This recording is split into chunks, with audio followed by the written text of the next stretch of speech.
ಸಾಕ್ಷಿದಾರ ತೋರಿಸಿರುವಂತಹ 13 ಜಾಗಗಳಲ್ಲಿ ನೇತ್ರಾವತಿ ಸ್ನಾನಘಟ್ಟದ ಅರಣ್ಯ ಪ್ರದೇಶದಲ್ಲಿ ಇಲ್ಲಿಯ ತನಕವೂ 6 ಪಾಯಿಂಟ್ಗಳನ್ನು ಅಗೆಯಲಾಯಿತು. ಸಮಾಧಿ ಶೋಧ ಕಾರ್ಯ ಎಸ್ಐಟಿಯಿಂದ ಮುಂದುವರಿಯಿತು ಮತ್ತು ನಿನ್ನೆ ಮತ್ತು ಮೊನ್ನೆ ಆದಂತಹ ಕಾರ್ಯಾಚರಣೆಯಲ್ಲಿ ಅಂದರೆ ಸಮಾಧಿ ಶೋಧದಲ್ಲಿ ಯಾವುದೇ ಥರದ ಸಾಕ್ಷಿ ಸಿಕ್ಕಿರಲಿಲ್ಲ ಈ ಒಂದು ಪ್ರಕರಣಕ್ಕೆ ಸಂಬಂಧಪಟ್ಟಂತೆ. ಮತ್ತು ಇವತ್ತು ಕಾರ್ಯಪ್ರವೃತ್ತರಾದರು ಮತ್ತೆ ಎಸ್ಐಟಿ ಅಧಿಕಾರಿಗಳು, ಜೊತೆಗೆ 60ಕ್ಕೂ ಹೆಚ್ಚು ಸಿಬ್ಬಂದಿಗಳು, ಕಾರ್ಮಿಕರು ಎಲ್ಲರೂ ಬಂದು ಇವತ್ತು ನಿರಂತರವಾದಂಥ ಮಳೆ ಮಧ್ಯದಲ್ಲೂ ಕೂಡ ಇದೇ ನೇತ್ರಾವತಿ ಸ್ನಾನಘಟ್ಟದ ಅರಣ್ಯ ಪ್ರದೇಶದಲ್ಲಿ ಆಗಿರುವಂಥ ಕೆಲಸ ಮಾಡಿದ್ರು. ಒಂದು ಮಹತ್ತರವಾದಂಥ ತಿರುವು ಸಿಕ್ತು ಈ ಒಂದು ಪ್ರಕರಣಕ್ಕೆ. ತಲೆಬುರುಡೆ ಸಿಕ್ಕ ಪ್ರದೇಶದಲ್ಲಿ ಸ್ಥಳ ಮಹಜರು ಮುಕ್ತಾಯಗೊಂಡಿದೆ. ಯಾರು ಸುಳಿಯದಂತೆ ಸೀಸ್ ಮಾಡಿ ಸ್ಥಳಕ್ಕೆ ಭದ್ರತೆ ಒದಗಿಸಲಾಗಿದೆ. ಮಣ್ಣು ಅಗಿತಾ ಇದ್ದಂತಹ ಸ್ಥಳದಿಂದ ಪರದೆ ತೆಗೆದಿದ್ದಾರೆ ಎಸ್ಐಟಿ. ತಲೆಬುರುಡೆ ಸಿಕ್ಕ ಪ್ರದೇಶದಲ್ಲಿ ಸದ್ಯಕ್ಕೆ ಸ್ಥಳ ಮಹಜರು ಮುಕ್ತಾಯ ಆಗಿದೆ. ಯಾರು ಕೂಡ ಅಲ್ಲಿ ಬರದೇ ಇರೋ ಹಾಗೆ ಸೀಸ್ ಮಾಡಿ ಸ್ಥಳಕ್ಕೆ ಭದ್ರತೆ ಒದಗಿಸಲಾಗಿದೆ. ಪರದೆಯನ್ನು ಕಟ್ಟಿದ್ರು, ಅದನ್ನು ಇದೀಗ ಸರಿಸಲಾಗಿದೆ. ಮಣ್ಣು ಅಗಿತಾ ಇದ್ದಂತಹ ಸ್ಥಳದಿಂದ ಪರದೆಯನ್ನು ತೆಗೆದಿದ್ದಾರೆ ಎಸ್ಐಟಿ ಅಧಿಕಾರಿಗಳು. ಸ್ಥಳ ಮಹಜರು ಪ್ರಕ್ರಿಯೆ ಆ ಒಂದು ಜಾಗದಲ್ಲಿ ಅಂದರೆ ಪಾಯಿಂಟ್ ನಂಬರ್ 6ನಲ್ಲಿ ಇದೀಗ ಸ್ಥಳ ಮಹಜರು ಪ್ರಕ್ರಿಯೆ ಮುಗಿದಿರುವಂಥದ್ದು. ಆ ಜಾಗವನ್ನು ಸೀಸ್ ಮಾಡಿ ಯಾರೂ ಕೂಡ ಅಲ್ಲಿ ಓಡಾಡದೇ ಇರೋ ಹಾಗೆ ಭದ್ರತೆಯನ್ನು ಒದಗಿಸಲಾಗಿದೆ.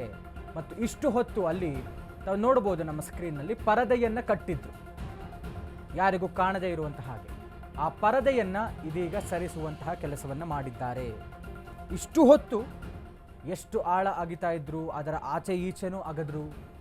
ಏನಾದರೂ ಇನ್ನಷ್ಟು ಮೂಳೆಗಳು ಸಿಗಬಹುದಾ, ತಲೆಬುರುಡೆ ಸಿಗಬಹುದಾ ಅನ್ನುವಂಥ ಒಂದು ಕೆಲಸದಲ್ಲಿ ಆ ಜಾಗ ಪಾಯಿಂಟ್ ನಂಬರ್ 6 ಏನು ಇವರು 6 ಅಡಿ ಅಗದಿದ್ರಲ್ಲ ಅದರ ಆಚೆ ಈಚೆ ಕೂಡ ಅಗದಿರುವಂಥ ಕೆಲಸ ಆಯಿತು. ಸ್ಥಳ ಮಹಜರ ಪ್ರಕ್ರಿಯೆ ಸದ್ಯಕ್ಕೆ ಮುಗಿದಿದೆ. ಇಷ್ಟು ಹೊತ್ತು ಅಲ್ಲಿ ಪರದೆಯನ್ನು ಕಟ್ಟಿಕೊಂಡು ಕೆಲಸವನ್ನು ಮಾಡ್ತಾಯಿದ್ರು, ಯಾರಿಗೂ ಕಾಣದೇ ಇರುವಂಥ ಹಾಗೆ ಪರದೆಯನ್ನು ಕಟ್ಟಿದ್ರು. ಇದೀಗ ಅಲ್ಲಿನ ಪರದೆಯನ್ನು ಸರಿಸಿದ್ದಾರೆ. ಸ್ಥಳವನ್ನು ಸಂಪೂರ್ಣವಾಗಿ ಸೀಸ್ ಮಾಡಿ ಬಿಗಿ ಭದ್ರತೆ ಒದಗಿಸಲಾಗಿದೆ. ಯಾರು ಕೂಡ ಅಲ್ಲಿ ಓಡಾಡೋ ಹಾಗಿಲ್ಲ ಅನ್ನುವಂಥ ನಿಟ್ಟಿನಲ್ಲಿ.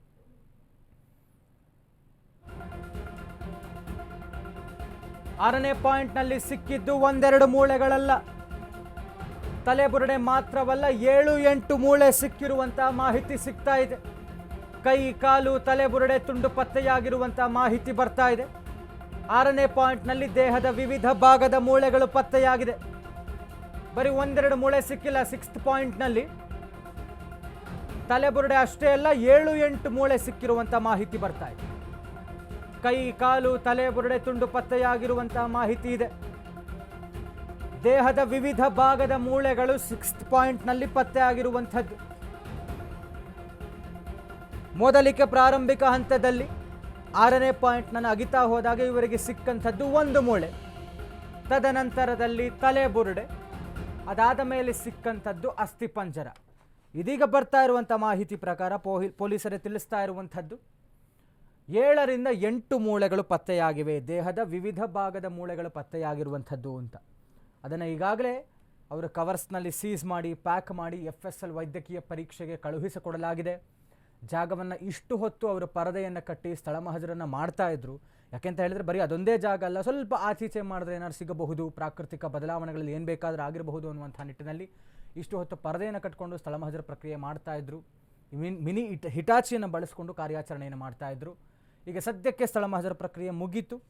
ಅಲ್ಲಿಂದ ಎಲ್ಲ ಒಂದು ಮೂಳೆಗಳು ಏನು ಸಿಕ್ಕಿದ್ದಾವಲ್ಲ, 7ರಿಂದ 8 ಮೂಳೆಗಳು, ತಲೆಬುರುಡೆ, ದೇಹದ ವಿವಿಧ ಭಾಗದ ಭಾಗಗಳು, ಅಸ್ಥಿಪಂಜರ ಎಲ್ಲವನ್ನು ಕೂಡ ಒಂದು ಚೀಲಕ್ಕೆ ಪ್ಲಾಸ್ಟಿಕ್ ಇದರಲ್ಲಿ ಹಾಕಿಕೊಂಡು ಅದನ್ನು FSL ವೈದ್ಯಕೀಯ ಪರೀಕ್ಷೆಗೆ ಕಳುಹಿಸಿಕೊಡಲಾಗಿದೆ. ಜಾಗವನ್ನು ಸೀಸ್ ಮಾಡಿದ್ದಾರೆ, ಯಾರು ಕೂಡ ಓಡಾಡೋ ಹಾಗಿಲ್ಲ ಅಲ್ಲಿ ಅಂತ ಬಿಗಿ ಭದ್ರತೆಯನ್ನು ಕೂಡ ಒದಗಿಸಲಾಗಿದೆ. ಯಾಕೆಂದರೆ ಗೌಪ್ಯತೆ ಒಂದಷ್ಟು ವಿಚಾರಗಳನ್ನ ಕಾಯ್ದುಕೊಳ್ಬೇಕಾಗತ್ತೆ, ಸಾಕ್ಷ್ಯನಾಶದ ಭಯವೂ ಕೂಡ ಇರುತ್ತೆ. ಹೀಗಾಗಿ ಅಲ್ಲೆಲ್ಲ ಒಂದಷ್ಟು ಪ್ರಾಸೆಸ್ ಮುಖಾಂತರವೇ SIT ತನ್ನ ಕೆಲಸಗಳನ್ನು ಮಾಡ್ತಾ ಇದೆ. ಮತ್ತು ಆಶ್ಚರ್ಯಕರವಾದಂಥ ಒಂದು ಮೇಜರ್ ಡೆವಲಪ್ಮೆಂಟ್ ಇವತ್ತಾಗಿರುವಂಥದ್ದು, ಕಳೆದ 3 ದಿನಗಳಿಂದ ಆಗ್ತಾ ಇದ್ದಂಥದ್ದು ಈ ಒಂದು ಸ್ಥಳ ಮಹಜರು ಮತ್ತು ಸಮಾಧಿಯಾಗಿರುವಂತಹ ಕೆಲಸ. ಬಹಳಷ್ಟು ಪರ ವಿರೋಧ ಚರ್ಚೆ ಆಗ್ತಾ ಇತ್ತು, ಏನು ಬೇಕಾದರೂ ಆಗಬಹುದು, ಏನೂ ಆಗದೇನೆ ಇರಬಹುದು ಅಂತ ನಾವು ಪದೇ ಪದೇ ಹೇಳ್ತಾ ಇದ್ವಿ. ಇದಿನ್ನೂ ವೆರಿ ಪ್ರಿಲಿಮಿನರಿ ಸ್ಟೇಜಸ್ನಲ್ಲಿದೆ, ಬಹಳ ಪ್ರಾರಂಭಿಕ ಹಂತದಲ್ಲಿರುವಂತಹ ತನಿಖೆ ಇದು. ಇನ್ನಷ್ಟು ಸತ್ಯ ಹೊರಬರಬೇಕಾಗಿದೆ. ಸಮರ್ಥವಾದಂಥ ಸ್ಪೆಷಲ್ ಇನ್ವೆಸ್ಟಿಗೇಷನ್ ಟೀಮ್ ಇದ್ದಾರೆ, ಪಾರದರ್ಶಕವಾದಂಥ ತನಿಖೆ ಆಗುತ್ತೆ, ರಾಜ್ಯ ಸರ್ಕಾರದ ಮೇಲೆ ನಂಬಿಕೆ ಇಡಬೇಕಾಗತ್ತೆ, ಯಾವುದೇ ಪ್ರಭಾವಕ್ಕೂ ಒಳಗಾಗಲ್ಲ ಅನ್ನುವಂಥ ನಿಟ್ಟಿನಲ್ಲಿ. ಜೊತೆಗೆ ಪ್ರಣಬ್ ಮೊಹಾಂತಿಯವರ ನೇತೃತ್ವದ SIT ಎಲ್ಲ ಒಂದು ಬ್ಲೂ ಪ್ರಿಂಟ್ ಪಕ್ಕಾ ರೆಡಿ ಮಾಡಿಕೊಂಡು ಸಕಲ ಸಿದ್ಧತೆಯೊಂದಿಗೆ ಅವರು ಕಾರ್ಯೋನ್ಮುಖರಾದರು, ಅಧಿಕೃತವಾಗಿ ಕೇಸ್ ವರ್ಗಾವಣೆ ಮಾಡಿಕೊಂಡ್ರು, ಆತನನ್ನು ಕಸ್ಟಡಿಗೆ ಪಡ್ಕೊಂಡ್ರು, SIT ಕಚೇರಿಯಲ್ಲಿ ವಿಚಾರಣೆ ಮಾಡ್ತಾರೆ. ಸತತವಾಗಿ 2 ದಿನದಲ್ಲಿ 16 ಗಂಟೆಗಳ ವಿಚಾರಣೆ ಆಗುತ್ತೆ. ಆತನದ್ದು ನಿಖರವಾದಂಥ ಮಾಹಿತಿಗಳನ್ನ ಪಡೆದುಕೊಂಡ ನಂತರದಲ್ಲಿ ಧರ್ಮಸ್ಥಳಕ್ಕೆ ಎಂಟ್ರಿ ಕೊಡ್ತಾರೆ. ಧರ್ಮಸ್ಥಳದಲ್ಲಿ ಪ್ರಮುಖವಾಗಿ ಆತನೇ ಹೇಳಿದ್ದಂಥದ್ದು ನೇತ್ರಾವತಿ ಸ್ನಾನಘಟ್ಟದ ಸುತ್ತಮುತ್ತಲಿನ 3 ಕಿಲೋಮೀಟರ್ ವ್ಯಾಪ್ತಿಯ ಅರಣ್ಯ ಪ್ರದೇಶ, ಅದರಲ್ಲಿ ನಾನು ಸ್ಥಳಗಳನ್ನು ತೋರಿಸ್ತೇನೆ, ತಾವು ಮಾರ್ಕಿಂಗ್ ಮಾಡ್ಕೊಬಹುದು ಅನ್ನುವಂಥ ಒಂದು ಮಾಹಿತಿಯನ್ನು ಸಾಕ್ಷಿದಾರ ಕೊಡ್ತಾನೆ. ಸಾಕ್ಷಿದಾರನಿಗೆ ಬಿಗಿ ಭದ್ರತೆಯನ್ನು ಒದಗಿಸಿಕೊಂಡು SIT ಅಧಿಕಾರಿಗಳು, ಸ್ಥಳೀಯ ಮಟ್ಟದ ಅಧಿಕಾರಿಗಳು, ಪಂಚಾಯಿತಿ ಅಧಿಕಾರಿಗಳು ಎಲ್ಲರೂ ಬರ್ತಾರೆ, ಸಮಾಧಿ ಅಗೆಯಕ್ಕೆ ಶುರು ಮಾಡ್ತಾರೆ. ಇವತ್ತು ಒಂದು ಮೇಜರ್ ಡೆವಲಪ್ಮೆಂಟ್, ಅಸ್ಥಿಪಂಜರ ಪತ್ತೆ ಆಗಿರೋದು. ಮೂಳೆಗಳನ್ನು ಸಂಗ್ರಹಿಸಿ ಸೀಲ್ ಮಾಡಿರುವಂಥ FSL ತಂಡ. ಸಮಾಧಿ ಅಗೆಯುವಾಗ ತಲೆಬುರುಡೆ ಮತ್ತು ಮೂಳೆ ಪತ್ತೆಯಾಗಿದೆ. 6ನೇ ಪಾಯಿಂಟ್ನಲ್ಲಿ ಬಾಕ್ಸ್ ಹಾಗೂ ಪ್ಲಾಸ್ಟಿಕ್ ಕವರ್ನಲ್ಲಿ ಕಳೇಬರವನ್ನು ಸಂಗ್ರಹ ಮಾಡಿಕೊಂಡಿದ್ದಾರೆ FSL ಅಧಿಕಾರಿಗಳು. ಸ್ನಾನಘಟ್ಟದ ಸಮೀಪದ ಕಾಡಿನಲ್ಲಿ ತಲೆಬುರುಡೆ ಪತ್ತೆಯಾಗಿದೆ. ಮೂಳೆಗಳನ್ನು ಜಾಗೃತವಾಗಿ ಸಂಗ್ರಹಿಸಿದ್ದಾರೆ FSL ಟೀಮ್. FSL ಅಧಿಕಾರಿಗಳಿಂದ ಅವಶೇಷವನ್ನು ಸಂಗ್ರಹಿಸಿಕೊಳ್ಳಲಾಗಿದೆ. ಮೂಳೆಗಳನ್ನು ಸಂಗ್ರಹಿಸಿ ಸೀಲ್ ಮಾಡಿರುವಂತಹ FSL ತಂಡ. ಸಮಾಧಿ ಅಗೆಯುವಾಗಂತ ತಲೆಬುರುಡೆ ಮತ್ತು ಮೂಳೆ ಪತ್ತೆಯಾಗಿದೆ. ಬಾಕ್ಸ್ ಹಾಗೂ ಪ್ಲಾಸ್ಟಿಕ್ ಕವರ್ನಲ್ಲಿ ಕಳೇಬರವನ್ನು ಸಂಗ್ರಹಿಸಿಕೊಂಡಿದ್ದಾರೆ FSL ಅಧಿಕಾರಿಗಳು. ಸ್ನಾನಘಟ್ಟದ ಸಮೀಪದ ಕಾಡಿನಲ್ಲಿ ತಲೆಬುರುಡೆ ಪತ್ತೆಯಾಗಿದೆ. 6ನೇ ಪಾಯಿಂಟ್ನಲ್ಲಿ ಒಂದು ಮೇಜರ್ ಟ್ವಿಸ್ಟ್ ಸಿಕ್ಕಿರುವಂಥದ್ದು ಈ ಒಂದು ಪ್ರಕರಣಕ್ಕೆ. ಸದ್ಯಕ್ಕೆ 7ರಿಂದ 8 ಮೂಳೆಗಳ ಪತ್ತೆಯಾಗಿದೆ. ದೇಹದ ವಿವಿಧ ಭಾಗದ ಮೂಳೆಗಳ ಪತ್ತೆಯಾಗಿರುವಂಥದ್ದು, ಜೊತೆಗೆ ತಲೆಬುರುಡೆ ಮತ್ತು ಅಸ್ಥಿಪಂಜರ ಪತ್ತೆಯಾಗಿದೆ. ಇದೊಂದು ಮೇಜರ್ ಟ್ವಿಸ್ಟ್ ಕೊಡ್ತಾ ಇರುವಂಥದ್ದು ಇದೇ ಪ್ರಕರಣಕ್ಕೆ. ಡೀಟೇಲ್ಸ್ ಕೊಡ್ತಾ ಹೋಗ್ತಾರೆ. ನೇರ ಸಂಪರ್ಕದಲ್ಲಿ ಜಾಯ್ನ್ ಆಗ್ತಾ ಇದ್ದಾರೆ ಡೆಸ್ಕ್ನಿಂದ ನಮ್ಮ ಪ್ರತಿನಿಧಿ ಬಸವರಾಜು. ಒಂದು ಮೇಜರ್ ಟ್ವಿಸ್ಟ್ ಮತ್ತು ಡೆವಲಪ್ಮೆಂಟ್ ಆಗಿರುವಂಥದ್ದು ಈ ಒಂದು ಪ್ರಕರಣದಲ್ಲಿ. ಯಾಕೆ ಅಂತ ಹೇಳಿದ್ರೆ 5 ಪಾಯಿಂಟ್ಗಳು ಫೇಲ್ ಆಯಿತು. 6th ಪಾಯಿಂಟ್ನಲ್ಲಿ ಈಗ ಬರ್ತಾ ಇರುವಂಥ ಮಾಹಿತಿ ಪ್ರಕಾರ 7ರಿಂದ 8 ದೇಹದ ವಿವಿಧ ಭಾಗದ ಮೂಳೆಗಳು ಪತ್ತೆಯಾಗಿವೆ, ಜೊತೆಗೆ ಒಂದು ತಲೆಬುರುಡೆ ಮತ್ತು ಅಸ್ಥಿಪಂಜರ. ಏನಾಗಬಹುದು ಅನ್ನುವಂಥ ಡೀಟೇಲ್ಸ್ ಕೊಡೋದಾದ್ರೆ ಸಂತೋಷ್, ಸದ್ಯಕ್ಕೆ SIT ಅಧಿಕಾರಿಗಳು ಅಲ್ಲಿ ಸ್ಥಳಮಾಜರನ್ನು ಮುಕ್ತಾಯ ಮಾಡಿದ್ದಾರೆ.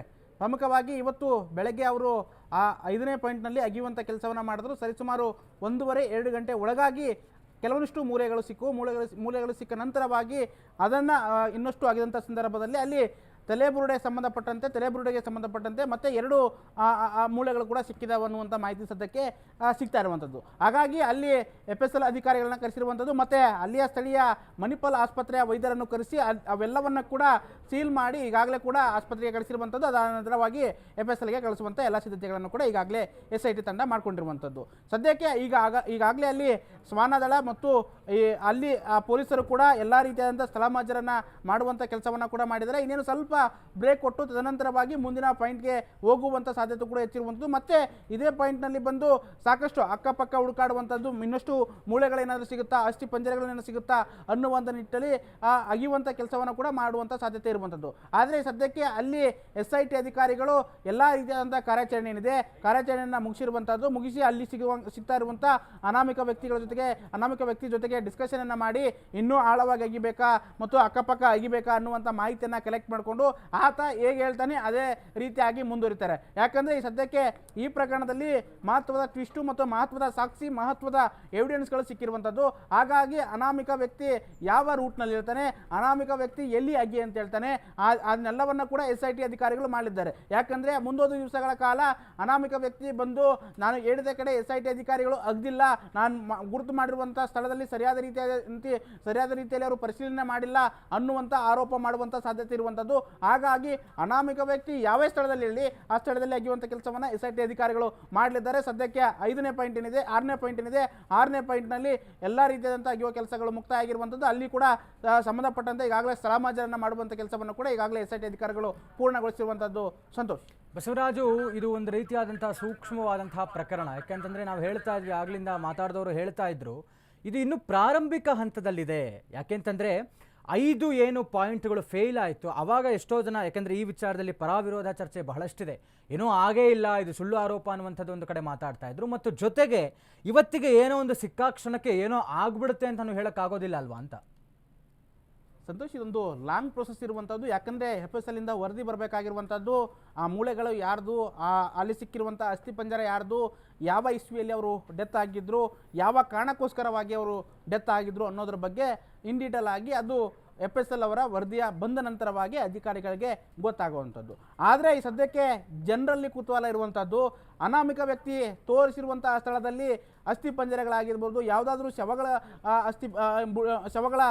ಸಿಗ್ತಾವ ಅನ್ನುವಂಥ ನಿಟ್ಟಿನಲ್ಲಿ ಸಾಕಷ್ಟು ಕುತೂಹಲ ಇತ್ತು. 5 ಸ್ಪಾಟ್ಗಳಲ್ಲೂ ಕೂಡ ಅಗಿಯುವಂಥ ಸ್ಥಳಗಳಿಂದ ಆ ಸ್ಥಳಗಳ ಸುತ್ತಮುತ್ತನೂ ಕೂಡ ಅಲ್ಲಿ ಧರ್ಮಸ್ಥಳದ ಸುತ್ತಮುತ್ತ ಗ್ರಾಮದವರು ಬಂದು ಅಲ್ಲಿ ನಿಂತ್ಕೊಂಡು ನೋಡುವಂಥ ಕೆಲಸವನ್ನು ಕೂಡ ಮಾಡ್ತಾ ಇದ್ರು. ಸಿಗುತ್ತಾ, ಇದು ನಿಜಾನಾ, ಈ ವ್ಯಕ್ತಿ ಹೇಳ್ತಾ ಇರೋದು ನಿಜಾನಾ ಅಥವಾ ಸುಳ್ಳು ಹೇಳ್ತಾ ಇದ್ದಾನ, ಇವನನ್ನು ಯಾರಾದರೂ ಸೃಷ್ಟಿ ಮಾಡ್ತಾ ನಿಲ್ಸಿದ್ರಾ ಅನ್ನುವಂಥ ಪ್ರಶ್ನೆ ಸಾಮಾಜಿಕ ಜಾಲತಾಣಗಳಲ್ಲಿ ಸೃಷ್ಟಿಯಾಗಿತ್ತು. ಅದಕ್ಕೆ ಇದೀಗ ಆ ಸೃಷ್ಟಿಯಾಗಿರುವಂಥ ಪ್ರಶ್ನೆಗೆ ಇದೀಗ ಮೂಳೆಗಳು ಸಿಕ್ಕಿರೋದ್ರಿಂದಾಗಿ ಈತ ಅಲ್ಲಿ ಕೆಲಸ ಮಾಡಿರೋದಕ್ಕೆ ಮತ್ತು ಈತ ತೋರಿಸಿರೋ ಪಾಯಿಂಟು ನಿಜ ಅನ್ನಿಸ್ತಾ ಇದೆ ಮೇಲ್ನೋಟಕ್ಕೆ. ಹಾಗಾಗಿ SIT ಅಧಿಕಾರಿಗಳು ಎಲ್ಲ ರೀತಿಯಂಥ ತನಿಖೆಯನ್ನು ಮಾಡ್ತಾ ಇರೋದು. ಸದ್ಯಕ್ಕೆ ಇದು ಪ್ರಾಥಮಿಕ ತನಿಖೆ, ಫಸ್ಟ್ ಸ್ಟೆಪ್ ಇದು. ಇದಾದ ನಂತರವಾಗಿ ಅವನ್ನೆಲ್ಲವನ್ನ FSLಗೆ ವರದಿಯನ್ನು ಕಳಿಸ್ತಾರೆ, FSLಗೆ ಕಳಿಸ್ತಾರೆ. FSL ಇಂದ ನಮಗೆ ಈ ವರದಿಗಳು ಬೇಕು, ಈ ಬಾಡಿ ಯಾರ್ದು, ಯಾವ ಇಸ್ವಿಯಲ್ಲಿ ಸತ್ತು ಮತ್ತು ಇದು ಯಾವ ಆಯಾಮದಲ್ಲಿ ಸತ್ತು, ಯಾರು ಇದನ್ನ ಕೊಲೆ ಮಾಡಿದ್ರೆ, ಯಾವ ರೀತಿಯಾಗಿ ಕೊಲೆ ಮಾಡಿದ್ರು ಅನ್ನೋದ್ರ ಬಗ್ಗೆ ಕೂಡ ಸಂಪೂರ್ಣವಾಗಿ ಡೀಟೇಲ್ಸ್ ಅನ್ನ ಕೂಡ ಕಲೆಕ್ಟ್ ಮಾಡುವಂತ ಕೆಲಸವನ್ನ SIT ಅಧಿಕಾರಿಗಳು FSL ಅಧಿಕಾರಿಗಳ ಮೂಲಕವಾಗಿ ಮಾಹಿತಿಯನ್ನು ತೆಗೆದುಕೊಳ್ತಾರೆ. ಅದಕ್ಕಿಂತ ಮುಂಚಿತವಾಗಿ SIT ಅಧಿಕಾರಿಗಳು ಈ ಅನಾಮಿಕ ವ್ಯಕ್ತಿಯನ್ನು ಕೂಡ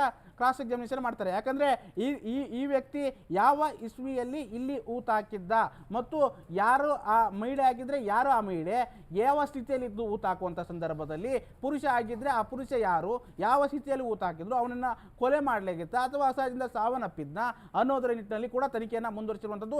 ಅನಾಮಿಕ ಕೊಟ್ಟಿರುವಂತಹ ಹೇಳಿಕೆ ಮತ್ತು FSL ನೀಡಿರುವಂತಹ ವರದಿಯನ್ನ ಟ್ಯಾಲಿ ಮಾಡುವಂಥ ಸಾಧ್ಯತೆ ಕೂಡ ಹೆಚ್ಚಿರುವಂಥದ್ದು. ಯಾಕಂದ್ರೆ ಎರಡು ಒಂದೇ ಆದರೆ ತನಿಖೆ ಈಜಿ ಆಗುತ್ತೆ. ಬೈ ಮಿಸ್ಟೇಕ್ ಆಗಿ ಬೇರೆ ಬೇರೆ ಆದರೆ ಬೆಳ್ತಂಗಡಿ ಮತ್ತು ಧರ್ಮಸ್ಥಳದಲ್ಲಿ ಏನು ಪ್ರಕರಣಗಳು ದಾಖಲಾಗಿದೆ ಆ ಪ್ರಕರಣಗಳ ವರದಿಯನ್ನು ತೆಗೆದುಕೊಳ್ತಾರೆ. ವರದಿಯನ್ನು ತೆಗೆದುಕೊಂಡು ಆ ಸಂದರ್ಭದಲ್ಲಿ ಎಲ್ಲಿ ನಾಪತ್ತೆ ಆಗಿದ್ರು ಆ ಕುಟುಂಬಸ್ಥರ DNA ಚೆಕ್ ಮಾಡುವಂಥದ್ದು, ಇವೆಲ್ಲ ಪ್ರೊಸೀಜರನ್ನು ಕೂಡ SIT ಅಧಿಕಾರಿಗಳು ಮುಂದಿನ ಹಂತದಲ್ಲಿ ಮಾಡಲಿದ್ದಾರೆ. ಸಂತೋಷ್. ಬಸವರಾಜು, ಈ ಒಂದು ಪ್ರಕರಣದಲ್ಲಿ ಪಾರದರ್ಶಕತೆ ಮತ್ತು ಗೌಪ್ಯತೆ ಬಹಳ ಮುಖ್ಯ ಆಗುತ್ತೆ. ಈಗ ಇವರು FSL ವರದಿ ಪರೀಕ್ಷೆಗೆ ಹೋಗುತ್ತೆ, ವರದಿ ಬರೋದಕ್ಕೆ ಎಷ್ಟು ದಿನ ಆಗುತ್ತೆ ಮತ್ತು ಆ ವರದಿನ ಏನಾದರೂ ಪಬ್ಲಿಕ್ ಡೊಮೈನ್ನಲ್ಲಿ ಇಡ್ತಾರಾ ಅನ್ನುವಂಥ ಪ್ರಶ್ನೆ ಒಂದು ಕಡೆ, ಮತ್ತು ಉಳಿದಂತಹ ಜಾಗಗಳನ್ನು ಅಗೆಯುವಂಥ ಪ್ರಕ್ರಿಯೆ ಆಗತ್ತಾ, ಅಗಿತಾ ಹೋದಾಗ ಏನಾದರೂ ಸಿಕ್ಕರೆ ಈ ಕಡೆ FSL ಆಗೋದಾಗ್ತಾ ಇರುತ್ತೆ, ಮುಂದಿನ ಕಾರ್ಯಾಚರಣೆ ಏನಾದರೂ ಮುಂದುವರಿತಾ ಇರುತ್ತೆ ಅನ್ನೋ ಕನ್ಫ್ಯೂಷನ್ ಇದೆ. ಸಂತೋಷ್, ಇಲ್ಲಿ ಸ್ಪಷ್ಟವಾಗಿ ನಮಗೆ ಗೊತ್ತಿರೋ ಹಾಗೆ FSL ವರದಿಯನ್ನು ಯಾರು ಕೇಳಿರ್ತಾರೆ ಅಂದರೆ ಆ ತನಿಖಾ ಅಧಿಕಾರಿ ಯಾರಿರ್ತಾರೆ, ಆ ಪ್ರಕರಣದ ತನಿಖಾಧಿಕಾರಿಗೆ ಕೈಯಲ್ಲಿ ಆ FSL ವರದಿ ಬಂದು ತಲುಪುತ್ತೆ. ಯಾಕಂದರೆ ಅವರೇ ಸ್ವತಃ ಅದನ್ನು ಕಳಿಸೋದ್ರಿಂದಾಗಿ ಅವರಿಗೆ ಅವಶ್ಯಕತೆ ಇರೋದ್ರಿಂದಾಗಿ ಅದನ್ನು ಅವರು ಕಲೆಕ್ಟ್ ಮಾಡ್ಕೊಳ್ತಾರೆ. ತದನಂತರವಾಗಿ ಅದನ್ನು ಕೋರ್ಟ್ಗೆ ಸಬ್ಮಿಟ್ ಮಾಡುವಂಥದ್ದು, ಕೋರ್ಟ್ಗೆ ಹೋಗಿ ಹಾಜರುಪಡಿಸುವಂಥ ಕೆಲಸವನ್ನು ಅವರು ಮಾಡುವಂಥದ್ದು ಇದೆಲ್ಲ ಪ್ರಕ್ರಿಯೆ. ಆದರೆ ಪ್ರಮುಖವಾಗಿ ಆ FSLನಲ್ಲಿ ಇವರು ಏನೇನು ಕೇಳ್ತಾರೆ SIT ಅಧಿಕಾರಿಗಳು, ಈ ಬುರುಡಿಗೆ ಈಗ ಸಿಕ್ಕಿರುವಂಥ ಮೂಳೆಗಳ ಬಗ್ಗೆ ಡೀಟೇಲ್ಸನ್ನು FSL ವರದಿಯಲ್ಲಿ ಅವರು ಮುಂಚಿತವಾಗಿ ಕಳಿಸ್ತಾರೆ. ಅಂದರೆ ಯಾವ ರೀತಿಯಾಗಿ ನಮಗೆ ಇಂದಿಂದ ಮಾಹಿತಿ ಬೇಕು, ಈ ಮೂಳೆ ಯಾರ್ದು ಎತ್ತ ಅನ್ನೋದ್ರ ಬಗ್ಗೆ ಕೂಡ ಸಂಪೂರ್ಣವಾದಂಥ ಕ್ವಶನ್ಸ್ಗಳನ್ನು ಅವರು ಮುಂಚೆನೇ ಕಳಿಸಿರ್ತಾರೆ. ಅದಕ್ಕೆ ಸಂಬಂಧಪಟ್ಟಂತೆ FSL ಅಧಿಕಾರಿಗಳು ಕೂಡ ವರದಿಯನ್ನು ಕಳಿಸುವಂಥ ಕೆಲಸವನ್ನು ಮಾಡ್ತಾರೆ. ಆ ವರದಿಯನ್ನು ಆಧರಿಸಿ SIT ಅಧಿಕಾರಿಗಳ ಮುಂದಿನ ತನಿಖೆ ನಿರ್ಧಾರವಾಗಲುವಂಥದ್ದು. ಬಹುತೇಕ ಇದು ಪಬ್ಲಿಕ್ ಡೊಮೈನ್ನಲ್ಲಿ ಅಲ್ಲೂ ಕೂಡ FSL ವರದಿ ಸಿಗಲ್ಲ. ಆ ಪ್ರಕರಣದ ತನಿಖಾ ಅಧಿಕಾರಿ ಇರ್ತಾರೆ, ಆ ತನಿಖಾ ಅಧಿಕಾರಿಗಳಿಗೆ ಕೈಯಲ್ಲೇ FSL ವರದಿ ಬರುವಂಥದ್ದು. ಅದಾದ ಬಳಿಕ ಕೋರ್ಟ್ನಲ್ಲಿ ಚಾರ್ಜ್ ಶೀಟ್ ಆದ ಬಳಿಕ ತದನಂತರವಾಗಿರುತ್ತೆ. ಆ ಸಂದರ್ಭದಲ್ಲಿ ಯಾರಾದರೂ ಈ ವರದಿಗಳನ್ನೇನಾದರೂ ತರಿಸ್ಕೋಬೇಕಾದ್ರೆ ಅದನ್ನು ಕೋರ್ಟಲ್ಲಿ ಅಪ್ಲಿಕೇಶನ್ ಅನ್ನು ಹಾಕಿ ಅದಕ್ಕೆ ಕೆಲವೊಂದು ಫೀಸ್ ಅಂತ ಇರುತ್ತೆ, ಆ ಫೀಸನ್ನು ಕಟ್ಟಿ ತದನಂತರವಾಗಿ ಎಲ್ಲರೂ ಕೂಡ ತೆಗೆದುಕೊಳ್ಳುವಂಥ ಪ್ರಕ್ರಿಯೆ ಇರುವಂಥದ್ದು. Santosh. Yes, thank you Basavaraju ತಮ್ಮೆಲ್ಲ ಡೀಟೇಲ್ಸ್ಗಾಗಿ. ಎಸ್, ಈ ಕಡೆ FSL ಪರೀಕ್ಷೆಗೆ ಹೋಗಿದೆ ಈಗಾಗಲೇ, ಮೂಳೆಗಳು, ತಲೆಬುರುಡೆ, ಅಸ್ಥಿಪಂಜರ, ಇನ್ನಷ್ಟು ಅದರ ಒಂದು ವರದಿ ಬರಬೇಕಾಗಿದೆ. ಅದರಲ್ಲಿ ಎಲ್ಲವೂ ಕೂಡ ಡಿಟೇಲ್ಡಾಗಿ ಗೊತ್ತಾಗುತ್ತೆ. ಎಷ್ಟು ವರ್ಷದ ದೇಹ ಅದು ಮತ್ತು ಎಷ್ಟು ವರ್ಷದ ಹಿಂದೆ ಹೂತಾಕಿದ್ದಂಥದ್ದು, ಅದು ಪುರುಷರದ್ದ, ಮಹಿಳೆಯದ್ದ, ಯಾವ ಸ್ಥಿತಿಯಲ್ಲಿತ್ತು, ಎಲ್ಲವೂ ಕೂಡ FSL ವರದಿಯಲ್ಲಿ ಬೆಳಕಿಗೆ ಬರ್ತಾ ಹೋಗುತ್ತೆ. ಹಿಂದೆ ಅಸ್ಥಿಪಂಜರದ ಅವಶೇಷ FSL ಪರೀಕ್ಷೆಗೆ ರವಾನೆ ಆಗುವಂತಹ ಸಾಧ್ಯತೆ ಇದೆ. 6ನೇ ಪಾಯಿಂಟ್ನಲ್ಲಿ ಪುರುಷನ ಮೂಳೆ ಸಿಕ್ಕಿರುವಂಥ ಮಾಹಿತಿ ಬರ್ತಾ ಇದೆ. ಅಸ್ಥಿಪಂಜರ FSL ಟೆಸ್ಟ್ಗೆ ಕಳುಹಿಸಲು ಸಿದ್ಧತೆ ಮಾಡಿಕೊಳ್ಳಲಾಗ್ತಾ ಇದೆ. ಈಗಾಗಲೇ ಸುರಕ್ಷಿತವಾಗಿ ಕಳೆಬರವನ್ನು ಸಂಗ್ರಹಿಸಿಕೊಂಡಿದ್ದಾರೆ FSL ಅಧಿಕಾರಿಗಳು. ಹಿಂದೆ ಅಸ್ಥಿಪಂಜರದ ಅವಶೇಷ FSL ಪರೀಕ್ಷೆಗೆ ರವಾನೆ ಆಗುವಂಥ ಸಾಧ್ಯತೆ ಇದೆ. 6ನೇ ಪಾಯಿಂಟ್ನಲ್ಲಿ ಸಿಕ್ಕಿರುವಂಥದ್ದು ಪುರುಷನ ಮೂಳೆ ಅಂತ ಹೇಳಲಾಗ್ತಾ ಇದೆ. ಅಸ್ಥಿಪಂಜರ FSL ಟೆಸ್ಟ್ಗೆ ಕಳುಹಿಸಲು ಸಿದ್ಧತೆ ಮಾಡಿಕೊಳ್ಳಲಾಗ್ತಾ ಇದೆ. ಸುರಕ್ಷಿತವಾಗಿ ಕಳೆಬರವನ್ನು ಸಂಗ್ರಹಿಸಿಕೊಂಡಿದ್ದಾರೆ FSL ಅಧಿಕಾರಿಗಳು. ಸದ್ಯಕ್ಕೆ ಇವತ್ತೇ ಅದರ ಒಂದು ಪರೀಕ್ಷೆ ಆಗಬಹುದು, ಅದಕ್ಕೆ ರವಾನೆ ಆಗ್ತಾ ಇದೆ. ಇವತ್ತು FSL ಅಧಿಕಾರಿಗಳು ತೆಗೆದುಕೊಂಡು ಹೋಗ್ತಾ ಇದ್ದಾರೆ ಪರೀಕ್ಷೆಗೆ ಅನ್ನುವಂಥ ಮಾಹಿತಿ ಬರ್ತಾ ಇದೆ. ಎಷ್ಟು ದಿವಸದಲ್ಲಿ ರಿಪೋರ್ಟ್ ಸಿದ್ಧಪಡಿಸ್ತಾರೆ ಅನ್ನುವಂಥದ್ದು ಖಚಿತವಾದಂಥ ಮಾಹಿತಿ ಇಲ್ಲ. ಒಟ್ಟಾರೆಯಾಗಿ ಇವತ್ತು ಸಿಕ್ಕಿರುವಂತಹ ದೇಹದ ವಿವಿಧ ಭಾಗದ 7ರಿಂದ 8 ಮೂಳೆಗಳು, ಜೊತೆಗೆ ತಲೆಬುರುಡೆ ಮತ್ತು ಅಸ್ಥಿಪಂಜರ ಇಷ್ಟು ಕೂಡ ಸಿಕ್ಕಿರುವಂಥದ್ದು ಇವತ್ತಿನ 6ನೇ ಪಾಯಿಂಟ್ನಲ್ಲಿ. ಹೀಗಾಗಿ ಅದನ್ನು FSL ಪರೀಕ್ಷೆಗೆ ಹಿಂದೆ ರವಾನೆ ಮಾಡುವಂತಹ ಸಾಧ್ಯತೆ ಹೆಚ್ಚಾಗಿದೆ. ಇವತ್ತೇ ಅದು ಪರೀಕ್ಷೆಗೆ ಒಳಪಡುತ್ತೆ. ಅದರಲ್ಲಿ ನಿಖರವಾದಂತಹ ಆ ದೇಹ ಯಾರದ್ದು, ಏನು ಎತ್ತ ಅನ್ನುವಂಥ ಮಾಹಿತಿ ಬರ್ತಾ ಹೋಗುತ್ತೆ. ಕಳೆದ 3 ಗಂಟೆಯಿಂದಲೂ ಕೂಡ ಪಾಯಿಂಟ್ 6ರಲ್ಲಿ ಶೋಧ ಕಾರ್ಯ ಮುಂದುವರಿತಾ ಇದೆ. ಸ್ಥಳದಲ್ಲಿ FSL ಅಧಿಕಾರಿಗಳಿಂದ ಅವಶೇಷವನ್ನು ಸಂಗ್ರಹಿಸಿಕೊಳ್ಳಲಾಗ್ತಾ ಇದೆ. ಕಳೆದ 3 ಗಂಟೆಗಳಿಂದ ನಡೀತಾ ಇರುವಂಥದ್ದು ಶ್ವಾನದಳವನ್ನು ಕರೆಸಿ ಪರಿಶೀಲಿಸ್ತಾ ಇರುವಂಥ ತನಿಖಾಧಿಕಾರಿಗಳು. ಮಣಿಪಾಲ್ನ KMCಗೆ ಕಳೇಬರ ರವಾನೆ ಆಗುವಂಥ ಸಾಧ್ಯತೆ ಇದೆ FSL ಪರೀಕ್ಷೆಗೆ. ಲಾಸ್ಟ್ 3 ಅವರ್ಸ್ ಕಳೆದ 3 ಗಂಟೆಯಿಂದಲೂ ಪಾಯಿಂಟ್ 6ರಲ್ಲಿ ಶೋಧ ಕಾರ್ಯ ನಡೀತಾ ಇದೆ. FSL ಅಧಿಕಾರಿಗಳಿಂದ ಅವಶೇಷ ಸಂಗ್ರಹಿಸಿಕೊಳ್ಳಲಾಗ್ತಾ ಇದೆ. ಸ್ಥಳದಲ್ಲಿ ಡಾಗ್ ಸ್ಕ್ವಾಡ್ ಕೂಡ ಬಂದಿದೆ. ಎಲ್ಲವನ್ನೂ ಕೂಡ ಪರಿಶೀಲಿಸ್ತಾ ಇದ್ದಾರೆ ತನಿಖಾಧಿಕಾರಿಗಳು. ಇದು ಸಿಕ್ಕಿರುವಂಥದ್ದೇ ಈ ಒಂದು ಪ್ರಕರಣಕ್ಕೆ ಟ್ವಿಸ್ಟ್ ಸಿಗ್ತಾ ಇರುವಂಥದ್ದು. ಯಾಕೆಂತಂದರೆ ಈತನ ಮೇಲೆ ಬಹಳಷ್ಟು ಒಂದು ಊಹಾಪೋಹಗಳು ಹುಟ್ಟುಕೊಂಡಿತ್ತು. ಯಾರೋ ಎಲ್ಲಿದ್ನೋ ನಿಖರವಾದಂಥ ಮಾಹಿತಿ ಇಲ್ಲ. ಇವಾಗ ಏಕಾಏಕಿ ಹೇಗೆ ಬಂದ, ಹೇಗೆ ಹೇಳ್ತಾನೆ, ಇದೆಲ್ಲವೂ ಪ್ರಾಕ್ಟಿಕಲಿ ಸಾಧ್ಯ ಇದೆಯಾ ಈ ನಿಟ್ಟಿನಲ್ಲಿ? ಯಾಕೆಂತಂದರೆ ಸ್ವಾಭಾವಿಕವಾಗಿ ನಾವು very common way if we think, ನಾವು 20 ವರ್ಷ ಅಂತ ಯೋಚನೆ ಮಾಡೋದಾದರೆ ಅದರಲ್ಲೂ ಕೂಡ ಸಮತಟ್ಟಾದಂಥ ಪ್ರದೇಶ ಅಲ್ಲ, ಅರಣ್ಯ ಪ್ರದೇಶ, ಅದರಲ್ಲೂ ಕೂಡ ದಟ್ಟವಾದಂಥ ಕಾಡು. ಮತ್ತು ತಮಗೆಲ್ಲರಿಗೂ ಗೊತ್ತೇ ಇದೆ, ಧರ್ಮಸ್ಥಳ ಮತ್ತು ಈ ಕಡೆಯ ಭಾಗದಲ್ಲಿ ನಿರಂತರವಾಗಿ ರಭಸವಾದಂಥ ಮಳೆ ಬೀಳುವಂಥ ಜಾಗ ಮಳೆಗಾಲದಲ್ಲಿ ಹೆಚ್ಚಾಗಿ. ಹೀಗಾಗಿ ಪ್ರಾಕೃತಿಕವಾದಂಥ ಒಂದಷ್ಟು ಬದಲಾವಣೆಗಳು, ಮಣ್ಣು ಕುಸಿಯಬಹುದು, ಏನು ಬೇಕಾದರೂ ಆಗಬಹುದು. ಮೇಲಾಗಿ ಸಮಾಧಿ ಅನ್ನುವಂಥ ನಿಟ್ಟಿನಲ್ಲಿ ನಮಗೇನು ಕಲ್ಪನೆಗೆ ಬರುತ್ತೆ ಸಮಾಧಿ ಅಂತ ಹೇಳಿದ್ರೆ, ಒಂದು ಈ ಥರ ಏನೋ ಉಬ್ಬಿರುತ್ತೆ, ಇಫ್ ಇನ್ ಕೇಸ್ ಅದು ಮಣ್ಣಲ್ಲಿ ಮಾಡಿರ್ತಾರೆ, ಅಥವಾ ಏನಾದರೂ ಕಲ್ಲು ಗುರುತಿಟ್ಟಿದ್ರೆ ನಮಗೆ ಅದು ಸಿಗೋಕ್ಕೆ ಸಾಧ್ಯ ಇದೆ. ಆದರೆ ಈತನ ಮೇಲೆ ಇದು ಪ್ರಾಕ್ಟಿಕಲಿ ಸಾಧ್ಯ ಇದೆ ಅನ್ನುವಂಥ ಬೇಕಾದಷ್ಟು ಪ್ರಶ್ನೆಗಳು, ಈ ಒಂದು ಧಾರ್ಮಿಕ ಶ್ರದ್ಧಾ ಕೇಂದ್ರದ ಮೇಲೆ ಇದನ್ನು ಷಡ್ಯಂತ್ರ ಮಾಡಲಾಗ್ತಾ ಇದೆ. ಹೀಗೆ ಬೇಕಾದಷ್ಟು ಚರ್ಚೆ ಪರಾವಿರೋಧಗಳಾಗ್ತಾ ಇತ್ತು. ಈ ನಿಟ್ಟಿನಲ್ಲಿ ಎಲ್ಲೋ ಒಂದು ಕಡೆ ಏನಾದರೂ ಆಗಬಹುದು, ಆಗದೇನೂ ಇರಬಹುದು ಅನ್ನುವಂಥ ಒಂದು ಚರ್ಚೆ ಆಗ್ತಾ ಇತ್ತು. ಪ್ರಗತಿಪರ ಚಿಂತಕರೆಲ್ಲರೂ ಮಾತಾಡ್ಕೊಳ್ತಾ ಇದ್ರು. ಬಟ್ ಒಟ್ಟಾರೆ ಆತ ತೋರಿಸಿರುವಂಥ ಜಾಗದಲ್ಲಿ ಸಮಥಿಂಗ್ ಈಸ್ ದೇರ್, ಏನೋ ಒಂದು ಸಿಕ್ತು ಅನ್ನುವಂಥ ನಿಟ್ಟಿನಲ್ಲಿ ಇವತ್ತು ಸಿಕ್ಕಿರುವಂತಹ ಕಳೇಬರ.